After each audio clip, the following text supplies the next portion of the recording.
Welcome to Real Estate Coaching Radio, starring award-winning real estate coaches and #1 international best-selling authors, Tim and Julie Harris. Real Estate Coaching Radio is the nation's #1 daily radio show for realtors who demand authentic, real-time coaching. Get ready for fluff-free, unfiltered, full-strength honesty about what's truly working to get you into action, helping others, and making money now in today's real estate market. Now to our hosts, Tim and Julie Harris. 3, 2, 1, and we're back, Julie. It is January the 28th. Yes, indeed. We are almost amazingly through the first month of 2021. It seems to me like it went really fast, but... Yeah, well, it seems, definitely really fast and at the same time oddly slow. Yeah, I know. I guess it depends what day we're talking about, right? I have a hard time remembering what day I talk to somebody because all my days sort of blend because, it's the nature of what we do. It's, by the way, the nature of how you're supposed to run a business, too. It's something Julie and I learned a long time ago. The most successful businesses, in essence, the most successful entrepreneurs, the ones that are making the most profit, generally speaking, they don't strive to have a business that's full of excitement and, newness. It's supposed to be sort of like working on an assembly line because when you have a business that's built on repetitious boredom, it really does pay off. But the funny thing is that keeping your mind from going to mush, from the monotony of doing the same thing every single day. And that's really where the challenge comes in, which, by the way, is the reason Julie and I do our Sunday podcast, because we're always trying to entertain you guys primarily, but also to sort of expand what you're thinking about.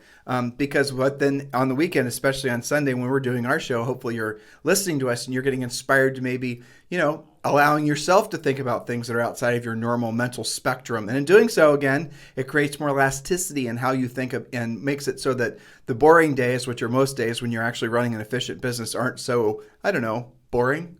Well, but, the boredom is something to be celebrated because assuming that your boredom, as you said, repetitious boredom pays off. And we had that posted in our office for years. We did. But assuming that you have achieved that knowledge, that repetitious boredom pays off, what that really means is that you have systematized your business to the point where you have predictable and duplicatable outcome. So be careful, those of you who are listening, who are in momentum as a result of your repetitious boredom, doing what you don't want to do when you don't want to do it at a high level, repetitiously, because those agents and brokers sometimes they can inadvertently self-destruct because the boredom bothers them and they will subconsciously create problems. Like they'll just stop prospecting one day or their lead follow-up will get backed up on them. It's the shiny object syndrome. Sure. Or they'll go try something new that they think is going to make it easier. All the while they had a really well-oiled machine that was totally working for them. Or not, or they're on their way to had they just stayed the course. Yes. There's two prevailing thoughts I had. It's the whole building momentum thing, right? Mm-hmm. The plane taking off analogy that you and I figured out 25 years ago. But the other thing that's also true is this is different levels of learning, which we seem to be talking about frequently on our podcast. For sure. And I talked about it on Facebook Live today. Right. And because it's really important that you guys identify when you're okay with putting yourself into the point where you're consciously incompetent, where you admit you don't know something. Because what a lot of people will do is they'll get to the point where they have enough of a comfort zone, certainly not mastery. If you believe that you have to do something 10,000 times before you consider yourself an expert, the part that people always drop off when they say that is you have to do something 10,000 times successfully before you consider yourself an expert. So if you do something, 10,000 times and all of a sudden you think you're an expert and you never succeed on any of those 10,000 times. And on the 10,000th time you succeed, what you've just basically discovered was, 9,900 ways of not doing it, which does not make you an expert at anything other than doing it the wrong way. Well, in fact, Edison said that as kind of a self-ego check when people used to compliment him on having, done it, made his try 10,000 times because, well, that means that 9,999 times I failed at it. Yeah. Keeping his head screwed on straight, I suppose. But this isn't, you and I are going to talk about REOs and short sales today a little bit. And it is a fascinating conversation because it's, in life in general, it is what reinforces repetitious boredom paying off. Who tells you that? What around you it sort of basically reinforces the idea that long-term ever-increasing levels of success come from doing what you don't want to do when you don't want to do it at the highest level? Where have you guys ever heard that before other than Julie and I? I would say other types of coaches like athletic coaches. Yeah, probably, that's true. Stuff like that. You mean real I professional? Could say professionals. Yep. My music teachers. Right. Scales. Right. So when you guys are going through your day, don't look for the excitement. Don't look for, the highs, the high highs and all the rest of it. Look for the things that are going to basically put you in a position to help people and make money consistently. And that's going to be the things that we frankly, gear you guys towards and focus you on. It's going to be the proactive lead generation. It's going to be the pre-qualifying. It is going to be the presenting. It's going to be the closing. It's going to be, the lead follow-up. It's going to be the activities that actually any successful salesperson is always going to have to learn how to master. That's where the money's at, guys. I promise you, that's where you're going to find it. Don't fight it. And you listen to all of our past podcasts if you really want to understand more about the philosophy that we adopted a long time ago. We've written about in our book, Harris Rules. And a lot of, at this point, I don't even know how many hundreds of thousands of people have adopted it in their own businesses and personal lives. The bottom line is, guys, is that success is not that hard to achieve. Long-term, ever-increasing levels of success is not that hard to achieve. Success in anything in life is not that hard to achieve. You just basically have to go and do, it's repetitious boredom, and it's doing what you don't want to do, and you don't want to do it on the highest level. That last bit really does matter. At the highest level means you're doing it with the intent of actually getting a result. How do you know if you're doing that in real estate? Here's the litmus test. How many times per day are you putting yourself in the position to hear the word no? The minimum standard we set for anyone, and I'll suggest you set this for yourself, is to put yourself in a position to hear the word no at least 5 times a day. In other words, you're asking somebody to sign a contract or commit to doing business with you at least 5 times a day. You can I'll even make it easier. You ask for a referral at least 5 times a day. Do something where someone could actually say no to you and push yourself through this natural fear. All of us have it. And it always does feel painful, but it feels painful in a lessening degree the more you experience it. And I'm talking about rejection. Once you realize it's not going to kill you, you're going to be just fine, then we'll see it for what it was, which is just in essence a mental and emotional mooring line that was keeping you from actually setting sail to the ocean and achieving, discovering new, more fertile ground. That was a pretty good sentence. I like that. Oh, you're welcome. Good. Yeah. Well, and by the way, we are developing something that's going to really help them track how many times they're having actual conversations. Remember, the definition of a contact is a conversation with a decision-making adult about real estate in the form of a couple of planner pages that I just sent off to our editor, designer, planner person. And we're going to have some quotes on the top to remind them, like profit is your product and, that sort of thing. But there's an actual contact tracker that we do weekly. And it's not like 1 through 10. I made it 100 where you circle as you go to remind them you have to make more contact than you think to get the results that you desire. But it's not like 1,000, but you do have to track it because I think consciously, they don't always think of it. So here's the thing, guys. You got to start all your basis every year. Well, really, this isn't something you just do at the end of the, end of 1 year and leading into the next. You can do this anytime. Is your real estate treasure map. You've really got to complete that, guys, because it does give you the sense of direction that all of you need. It is essentially your personal and business GPS. And the real estate treasure map is free, as in completely free. And yes, it's for sale, but look, don't buy it. I'll give it to you for free. Just text 2021 to 855-685-1045. Text 2021 to 855-685-1045. And Julie and I did quite a few podcasts prior to the rollover of the year talking about how to complete the treasure map. So go back and listen to past podcasts as well. So just text 2021 to 855-685-1045. Now, we received an email from someone who has been in our lives for a long time, someone we know and love. She's basically part of our extended family. She's not only a coaching client, but she's also a Harris certified coach. She's also part of our EXP group. And yes, I'm talking about you, Jane Armstrong. Yes, who incidentally now sells in 2 very different and distinct markets, Chattanooga, Tennessee, and Las Vegas. Yep, so she's sort of like an extended neighbor when we're up in our place I in think Murphy, she said North she's Carolina. Like an hour away. Yeah, it'll be great. So I think we're going to have a lot of people popping in Murphy, North Carolina. I think so. That's awesome. We have a lot of clients in that area. Definitely. All right, so Julie's going to read the email, and then we're going to talk about it. Okay, so I want to start with the premise that 2 things can be true at the same time. Okay, you can have a hot seller's market with escalating prices, which most of you are experiencing. There's a few pockets that's not true, but by and large, that's true.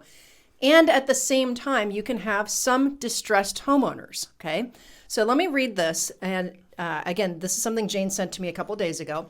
Hi, Julie. I want to share some conversations and information about the housing market and the economy in general that I've been getting. Again, she's a certified coach. She's studying this stuff. Please let me know if my thinking is flawed. I'm watching the Las Vegas market in particular. A friend is working in a government program in Las Vegas to assist homeowners with mortgage payments. Unfortunately, for many homeowners, they go to the program too late and there was no money for them. My friend said homeowners are beginning to panic because they realize they have no jobs to go back to work. They received the unemployment benefits stimulus money, took the forbearance, and that propped them up while they were waiting for business to open. Many will never reopen or will reopen with fewer employees.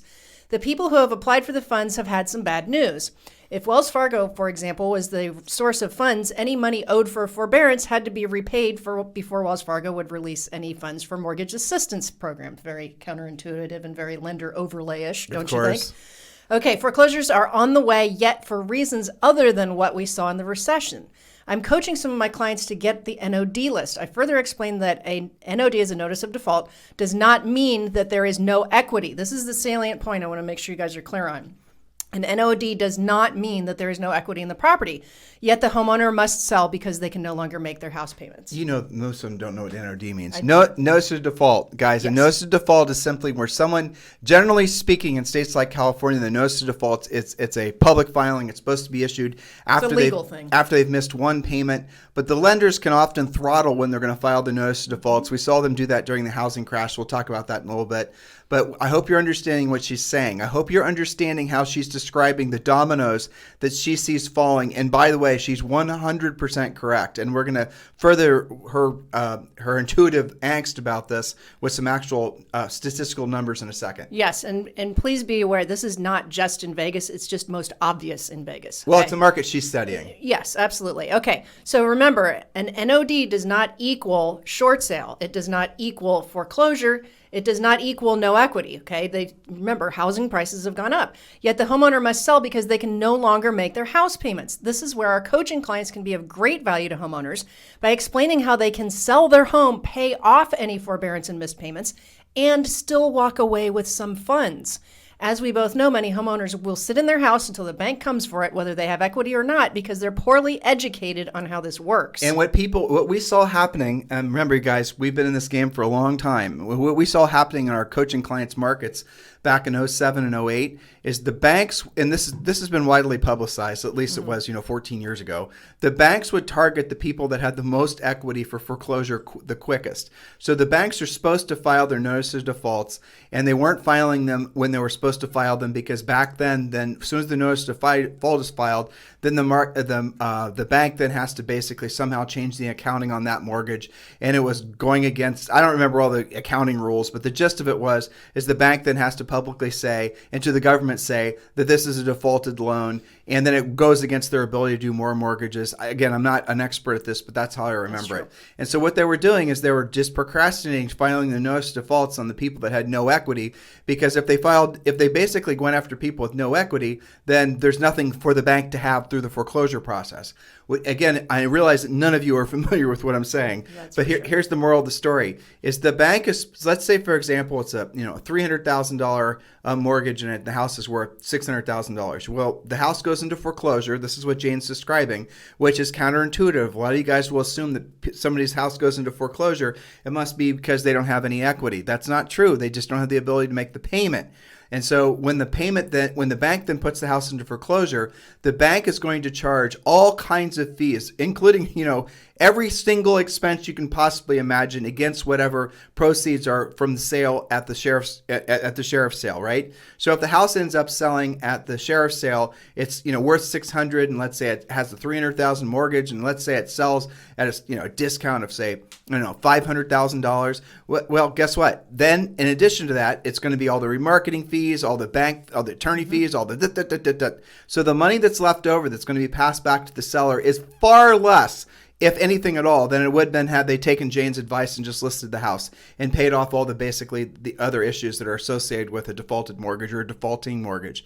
And the other thing it saves them from is that it's going to not show up as a actual foreclosure on their credit, which is another huge win, and what she's telling you to do. And I had a client in Salt Lake, Utah, and I just remembered his name, Braden Shoup. And back in the best of times, and this is back like in 05, 06, 04 maybe even, In Salt Lake, things were selling like hotcakes, and yet he was making a fortune helping people that were that basically had notice of defaults. People basically turtle up when they're fearful of losing their houses and they don't know what to do, and they get so much mail from all these investors and a lot of snakes that are basically come out of the woodwork during when a notice of default is filed. And a lot of people, what they do is they do nothing. They don't open the mail. They don't open the mail from the bank. They don't take phone calls. They just live in fear. And so you guys can be a profound help to a lot of people in your community if you're willing to learn actually how to go out there and help them through the process. And that's what Jane's trying to describe to you. That's right. So she's going to talk to her title reps to get lists of homeowners who took forbearances. You can work NOD lists, for example. Okay, so remember, the premise here is that while there is still equity and the person is distressed, right? The equity is not necessarily distressed. While there is still equity, and they're going to have to sell. Talk about a motivated seller, right? They know they're going to have to sell. Exactly. I mean, you sit down in front of a seller, they're in this situation. Guess what they're not going to do? They're not going to fight with you about the commission. No. Guess what they're not going to do? They're not going to fight with you about the price. Guess what else they're not going to do? They're not going to probably ask you too many questions about what you're going to do to get the house sold. And when you get the property listed, this is what we taught folks to do back in the short sale era as well, which if you listen to what Julie's about to read to you, you might maybe think that it's going to start returning, and we're going to talk about that in 2 seconds. But the reality of it is that those sellers are motivated to get the house sold so they can at least save their credit, but in many cases, they can actually walk away with some money so they can essentially have a graceful exit, which was a term, by the way, from Freddie Mac. I know. Remember I that? get this. Graceful. That was coined back in 07, right? But so. Okay, and because prices have escalated for so long in some of these markets, I've had coaching clients that have been in this situation, taking care of their clients, where there was still enough equity that person could leave that town and pay cash somewhere else less expensive. And not even end up leasing. The next thing you're about to read is a good example. A lot of people leaving California and these other markets. Yeah, go ahead. Okay, so this is a copy of a blog post that Jane sent me. The title of the blog post is Goodbye, California. So hold on a second. So this was evidently written by someone named Jeff Church. So Jeff, thank you for sharing this with evidently Jane. And Jane, thanks for sending it to us. Yes, very interesting. It says, Goodbye, California. Californians are leaving in droves. Nevada, like all states, took a major 2020 economic hit, and Las Vegas was hit very hard with the loss of convention business. Sadly, in Reno, Harrah's closed. In Laughlin, the large Colorado Bell is no more. Vegas has seen too many casinos closed to mention too many will never reopen. But despite that, housing prices are booming. Washoe is up 14%, but some U.S. communities saw increases over 25%. We've got coaching clients that are seeing 50% increases. And it's worth mentioning, Julie. Oh, there it is. You're about to read it. Yeah. Okay, Western states averaged a 13.7% increase. Columbus, by the way, is 12% year over year. Julie's saying that because we have a bunch of rental properties in Columbus. And that's never happened. I know. It is insane. And that's where we sold real estate, and stuff never increased in value there. That would have been more fun, right? Right, okay, totally. So Las Vegas is up 8%, and Californians flee to no state income tax in Nevada. I am from SoCal. Remember, this is written by Jeff Church. I am from SoCal and have had a cozy condo there, now in escrow. Why? Crime, catch and release, bad roads, rude drivers all play a part in sunny San Diego that I loved. The final straw? The city of San Diego bought the Marriott next door and turned it into a homeless shelter. This former hotel located on, quote, Hotel Circle is a major tourist area off I-8. I suggested the name change to Homeless Circle. A person I know owns a touristy upscale boutique hotel there. I asked him how business was. Great. The city of San Diego, that means taxpayers, rented his fancy hotel for the homeless. Not converting an off the beaten path Motel 6, but Marriott, an upscale hotel. For the price of my old condo, I'm getting a new beachfront condo on the Gulf in friendly Texas. Goodbye, California. And I can tell you, because we have lots of coaching clients in Texas, a huge amount of their transactions right now are Californians. Same thing with Tennessee and Florida. Well, it's happening everywhere, right? Yeah. I mean, just think of all... But this is not made up. This is not speculation. This is actually happening. This is a long-term macro trend, too. This maybe you could say was fueled by, or I think maybe, certainly COVID did something to really make it so people were more willing to leave the cities because now they can work remotely and the rest of it. Mm-hmm. But the reality of it is this is a macro trend. Macro trends can last decades. So people moving to the parts of the country that, the snide speaking folks in the coast would often refer to as the flyover states, like where Julie and I are from. Well, guess what? Now you're going to start seeing people move from all those expensive real estate areas for all the reasons that you guys know and you hear about. There's no sense in drilling down on it. And we're not being political here. We're just stating, we're talking about migration trends. When migration trends start, they don't stop. So you're going to see this increase. All the little towns and all the little communities that are looking affordable to anybody from one of the more expensive areas, that's what you're going to continue to see the run up in real estate prices. But to Julie's point, two things can be true at once. So you saw, or just rather heard Julie say 8% appreciation in Las Vegas. At the same time, you're going to see a lot of notice of defaults. Now, I did talk with Jane. I don't know if you were on that Zoom, but I did talk to Jane about this in particular. And one of the things that is an uncertainty, and when we are going to pay very close attention to this, is whether the government is going to prevent the foreclosures from moving forward. And I'll tell you what my gut feeling tells me. Yeah. I think that they're not. But I think what's going to happen, and I cannot imagine, you tell me how there's any sort of political even appetite for all of a sudden basically having a bunch of people go through foreclosure. It won't happen. I don't think so either. And the government, most of the mortgages in the country are guaranteed by the government right now. So that means the government ultimately is going to be able to tell the servicers what to do with those mortgages.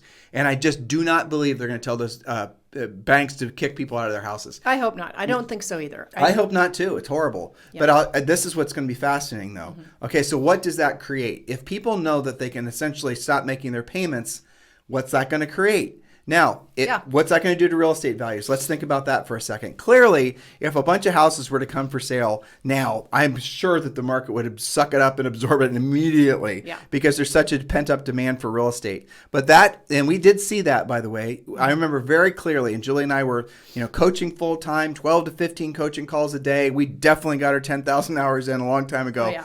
But what we saw are markets, the key markets would be San Diego. We always watched Vegas, Miami. What you saw is a increase in inventory, and then you'd see a drop off in inventory. So there'd be a lot of houses, and these spikes were really weird to see on graphs because it was like, how is it that all these sellers sort of in unison decide to put their houses for sale? And then when you did homework on the listings that came for sale, you were seeing a lot of times that the people that were putting the houses for sale were people that were behind in their mortgages or people that were essentially, about to go through the foreclosure process. So as the banks start to increase, or as people start to talk about banks sending out notice of default letters and all the rest of it, then you're going to see inventory increase. But I personally don't believe there's going to be any political might to let the foreclosure train leave the station. Now, with that said, there's still going to be, not every mortgage in the United States is controlled by the government. True. And there might be actually a solution. We mentioned that Freddie Mac had coined the phrase graceful exit back in the day. What a great term, by the way.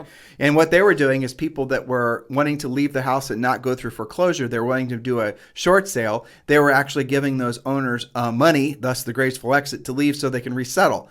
And sometimes the checks were pretty darn good. So you could, as an agent that had those relationships and knowledge, you could go and communicate with the seller who had a notice of default issued and who was probably turtled up and not answering anything and just hiding. And you could offer them quite a bit of money from the servicer, i.e. the bank. And you've now given them an option other than just basically waiting for the sheriff to show up at their doorstep and throw all their stuff on the street. I could see something like that. I think that's what's going to happen. Or like a hybrid cash for keys, easy transition type thing, especially for people that have equity, because the bank figures that they're going to get some equity out of it anyway. And you and I were talking about this today. Ultimately, is there going to be how long it's going to take for all the jobs that were lost because of COVID and all those people now who are basically in default of some variety, or maybe not officially, but are on their way to default?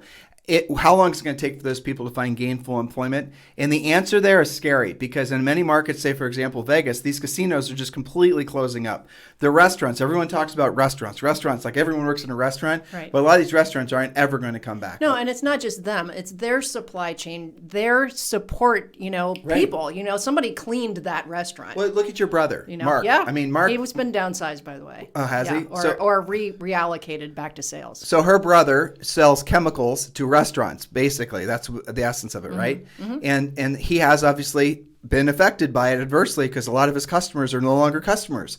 And so there's a secondary, harm from the restaurant slowing down. And it's endless. Yep. So he's taking less money, a different job. He's happy to have the job, but Sure. that's a related service, right? So there's all kinds of things that are related to that.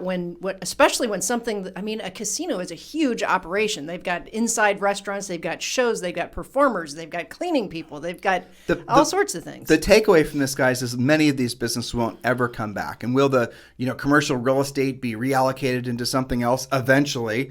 But it's not going to be a flip of the coin. That's going to take a long time, especially if that commercial real estate defaults. These are all the things that we've yet to really experience as a result of COVID, because the government has been pumping so much money into the economy, and they're going to continue to pump so much money into the economy. And if it's not money that they're pumping into the economy, then it's going to be things like, never-ending mortgage forbearances. Where does that end? Nobody knows, but it does end somewhere. Yes. Okay. So let's pivot towards what they're supposed to do about this. I think there's two things. One is do what Jane's doing, which is getting those NOD lists and working those. Those are mostly people you don't know. But don't forget about your own database, your past clients, your centers of influence. I can guarantee you that every single person listening that's got 100 people or more on their database, somebody, maybe several somebodies, in the people you already know who trust you to take good care of them, they're having a problem like that. Yeah. And they're probably embarrassed to bring it to you, and you're not calling them. And here's what's fascinating, too. Like when we tell agents to proactively lead generate, not buy leads, not do all the, garbage that agents spend so much money and time on, right? We tell them to be proactive lead generators, be a proactive lead generation machine, and be marketing enhanced, or never even do the marketing. So you guys often will come back because you don't know how to look, you don't know where the information is, and say, Tim, what are you talking about? There's no listings in my market, there's no notice of defaults, there's no foreclosure notices, there's no this, that, and the other thing. You just don't know where to look. And I'll give you, for example, look at Realty Track. Go to realtytrack.com, and our friend Rick Sharga, as I think the owner or one of the owners of that company, and go and see how many actual notice defaults and whatnot are in your particular market. Zillow used to supply this information too. I don't know if they still do. They do, but they've made it a lot harder to find. Okay, so you go there and you're actually going to see things. Now, remember, a notice default is filed in most states after the bank has basically not collected a month or two or three worth of payments. But that does not mean that the banks are necessarily filing those notices of defaults.